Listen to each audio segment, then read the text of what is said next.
উত্তরাঞ্চলের অন্যতম সেরা বিদ্যাপীঠ বগুড়ার সরকারি আজিজুল হক কলেজ। আবাসিক সংকট প্রকট হলেও প্রতিষ্ঠানটির ছাত্রাবাস বন্ধ প্রায় এক যুগেরও বেশি সময়। সিট ভাগাভাগি নিয়ে সহিংসতার আশঙ্কা, হলে বসবাসের পরিবেশ নেই, এমন নানা অজুহাতে বন্ধ করে রাখা হয়েছে ছাত্রাবাসগুলো। অন্যদিকে ৫ কোটি টাকা ব্যয়ে আরেকটি ছাত্রী হল তৈরি হলেও চালু হয়নি এখনো। বগুড়া প্রতিনিধি মাহবুবা পারভিন লুনার পাঠানো রিপোর্ট জানাচ্ছেন মাহিমা হোসেন। শিক্ষার্থীদের আবাসনের জন্য বগুড়ার সরকারি আজিজুল হক কলেজে রয়েছে। এর মধ্যে উচ্চ মাধ্যমিক ভবনে ছেলেদের একটি ও অনার্স ভবনে মেয়েদের জন্য একটি হল চালু আছে। এর বাইরে শহীদ আক্তার আলী মুন হল, শহীদ তিতুমির হল এবং শেরে বাংলা হল বন্ধ এক যুগেরও বেশি সময় ধরে।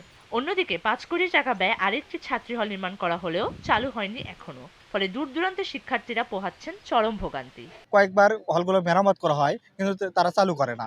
মেরামত করে কিন্তু চালু করে না। এটা কি কারণে চালু করে না সেটা কলেজ প্রশাসনই বলতে পারবে। মেয়েদের হল রয়েছে দুইটা, তার মধ্যে একটা বন্ধ রয়েছে আর একটা খোলা রয়েছে, যার কারণে অনেক শিক্ষার্থী সিট না পেয়ে মেসে থাকতেছে, অনেক দূর থেকে আসে, সিট পাচ্ছে না। কলেজ প্রশাসন থেকে অনেককে বরাদ্দ দেওয়া হয়েছে, যারা অফিস স্টাফ বা আশেপাশের লোকজন ওখানে অবস্থান করে। এটা মূলত আসলে ছাত্রদের থাকার কথা ছিল এই হলগুলোতে।